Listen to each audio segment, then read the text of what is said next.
ओम सर्वेभ्यो नमो नमः। चलिए आगे बढ़ते हुए इस कक्षा को प्रारंभ करते हैं। हमारा 5वां अभ्यास चल रहा है और जो भी स्मरण करने का कार्य था, नियम भी हमने समझ लिए थे सभी। जैसे सबसे लास्ट वाला जो नियम है, नियम नंबर 10, सभी को समझ में आ गया वो कि ना को ना कब होता है और कब नहीं। ठीक है, मैंने पिछली कक्षा में आपको यही बताया था कि रा और शा के बाद ना को णा होता है, बाद में यदि बाद में मतलब बीच में, जैसे न है और उससे पहले कोई रा या श्रा, तो बीच में यदि स्वर आ जाए, ह या व र आ जाए, या कवर्ग हो पवर्ग हो, या फिर ना बीच में हो, तब भी ना को णा हो जाता है। कई सारे उदाहरण हमने देखे थे। जैसे राम शब्द का रामेण बनता है तृतीय एकवचन में, षष्ठी में रामाणाम बनता है। इसी प्रकार से ईश्वर शब्द हो गया, नृप शब्द हो गया। ठीक है, और वह भी स्थान हमने देखा था कि इधर र स तो है, किंतु बीच में कोई और वर्ण आ गया, कुछ और वर्ण आ गया, जिसके कारण से ना को णा नहीं हो पाया है। जैसे उसमें कौन सा शब्द हमने बताया था आपको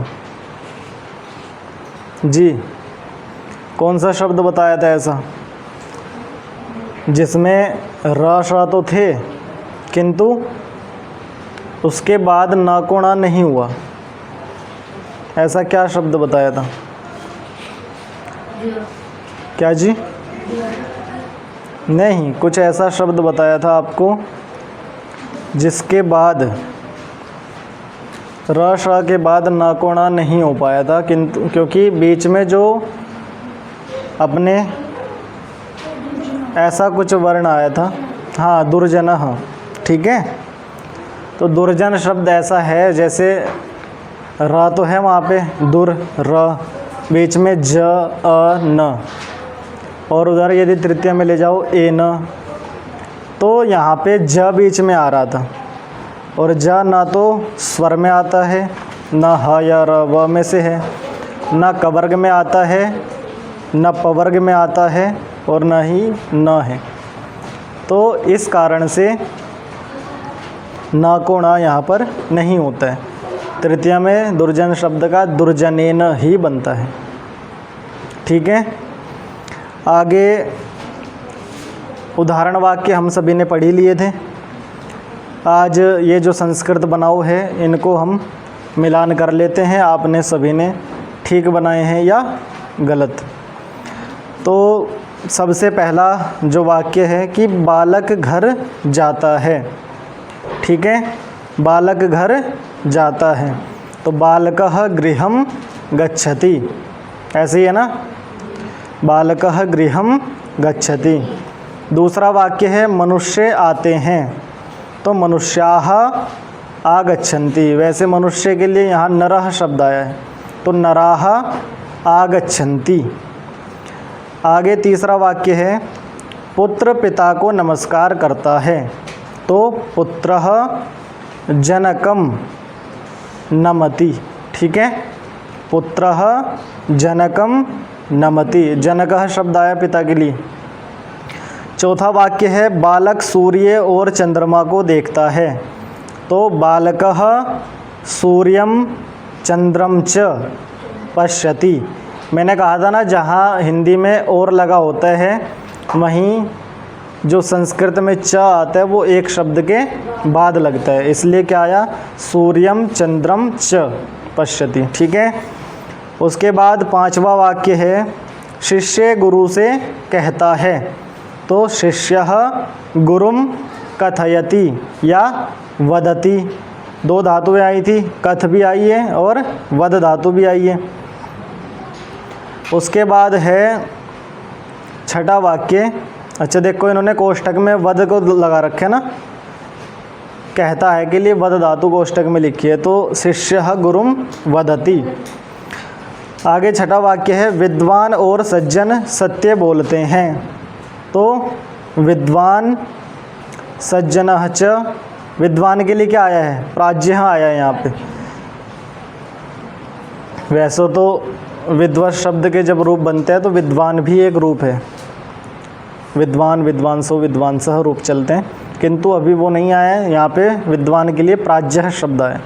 तो प्राज्ञः सज्जनः च सत्यम वदतः, वदतः क्यों? क्योंकि कौन कौन है? विद्वान और सज्जन, दो व्यक्ति है, तो क्रिया भी द्विवचन में आएगी। ठीक है।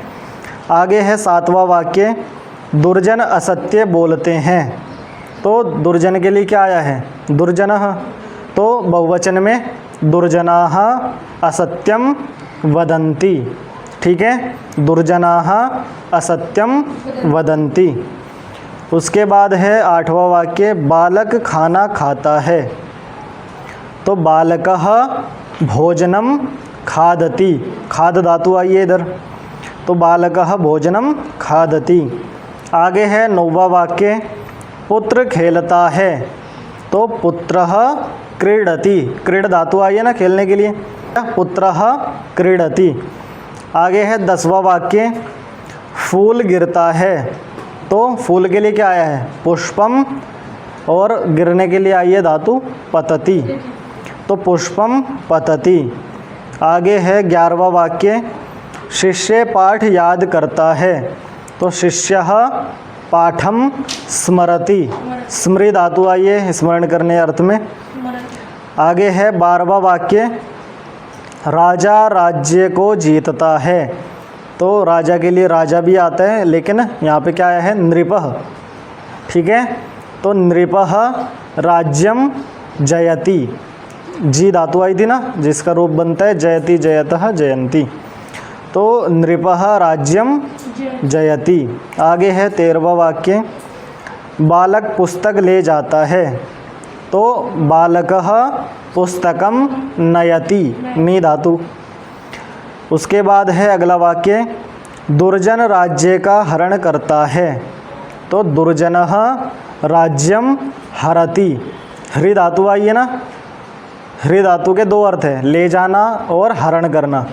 तो हरण करना यहाँ पे आया है तो हरति लगेगा, ले जाना यदि हो तब भी हरति का प्रयोग कर सकते हैं। ठीक है, दोनों ही अर्थों में आते हैं। आगे ख वर्ग में 15वां वाक्य दे रहे हैं, तू पढ़ता है। तो त्वम पठसी, ये याद रखना है, जिस वचन और पुरुष का कर्ता होगा उसी वचन और पुरुष की क्रिया भी लगेगी। अब त्वम जो है कौन से पुरुष का है? मध्यम पुरुष का, तो क्रिया भी मध्यम पुरुष की। तो त्वम पठसी। आगे है 16वां वाक्य, तू सत्य बोलता है। तो त्वम सत्यम वदसी। आगे है तू भोजन करता है। त्वम भोजनम करोसी, क्या? करोषि। पिछले अभ्यास में वाक्य ये आया था ना, क्रि धातु और अस धातु के रूप आए थे। तो करता है के लिए करोषि, त्वम भोजनम करोषि। आगे है 18वां वाक्य, मैं यहाँ आता हूँ। मैं के लिए क्या आती है? अहम, अहम अत्र आगच्छामि। ठीक है, अहम अत्र आगच्छामि। आगे 19वां वाक्य, मैं खेलता हूँ। तो अहम क्रीडामि, अहम क्रीडामि। आगे 20वां वाक्य है, मैं पुस्तक ले जाता हूँ। तो अहम पुस्तकम नयामि। ठीक है, नी धातु का बनेगा नयामि, यदि हृ धातु लगाना चाहते हो तो बनेगा हरामी। समझ गए? ये हरामी वो वाला हरामी नहीं है जो लोग गाली में प्रयोग करते हैं। ठीक है, हरति हरतः हरन्ति, हरसि हरथः हरथ, हरामी हरावः हरामः। ये हरामी वही बनता ही है, तो क्या करें, है ना। तो अहम पुस्तकम हरामी या फिर नयामी, दोनों का प्रयोग कर सकते हैं। आगे ग वर्ग में दे रहे हैं 21वां वाक्य, आप यहाँ आते हैं। अब ये जो है इसको आप बहुवचन भी समझ सकते हो, या फिर कह लो आदर में यहाँ पे बहुवचन किया है। आप शब्द है ना, ये आदरवाची शब्द होता है आप। तो आते हैं लिखा है, अब आते हैं से आप क्या समझोगे कि बहुत सारे लोग हैं, लेकिन यहाँ एक के लिए भी आते हैं लगा सकते हैं, क्योंकि आप लगा है ना, आप यहाँ आइए, आप यहाँ आओ, आप आते हैं, है ना। तो यहाँ पे आप लगाना भवान अत्र आगच्छति, भवान अत्र आगच्छति। फिलहाल के लिए क्योंकि भवान एक वचन है तो आप इधर क्रिया भी एक वचन में लगाओगे, ठीक है। और यदि इसको बहुवचन में बनाना चाहो कि आप यहाँ आते हैं तो भवान भवन्तौ भवन्तः, बहुवचन में क्या बना भवन्तः, अत्र आगच्छन्ति, ठीक है। इस प्रकार से भी बना सकते हैं। आगे 22वां वाक्य दिया है आप सब वहाँ जाते हैं। अब यहाँ देखो आप सब लगा दिया ना, तो इससे समझना कि ये बहुवचन है। तो भवन्तः तत्र गच्छन्ति, ठीक है, आप सब वहाँ जाते हैं। आगे है 23वां वाक्य आप सत्य बोलती हैं। ये स्त्रीलिंग में आ गया। स्त्रीलिंग में क्या था आपके लिए, क्या आया है भवती, ठीक है। भवती सत्यम वदति, आप सत्य बोलती हैं। आगे है 24वां वाक्य आप सब पुस्तकें पढ़ती हैं। अब ये स्त्रीलिंग में बहुवचन, तो क्या रूप दिखाया था इन्होंने, देखो नियम नंबर 9 में भवती भवत्यौ भवत्यः, बहुवचन में क्या बना था भवत्यः, तो भवत्यः पुस्तकानि पठन्ति, ठीक है, क्योंकि बहुत सारी एक तो किताब पढ़ेंगी नहीं, पुस्तकें लिखा है बहुवचन में, तो भवत्यः पुस्तकानि पठन्ति, ठीक है। ये आपका अभ्यास पूरा हुआ। देखो जो लिखने का कार्य है वो भी आपका चलते रहना चाहिए, और याद करने का तो बिल्कुल नहीं छोड़ना है।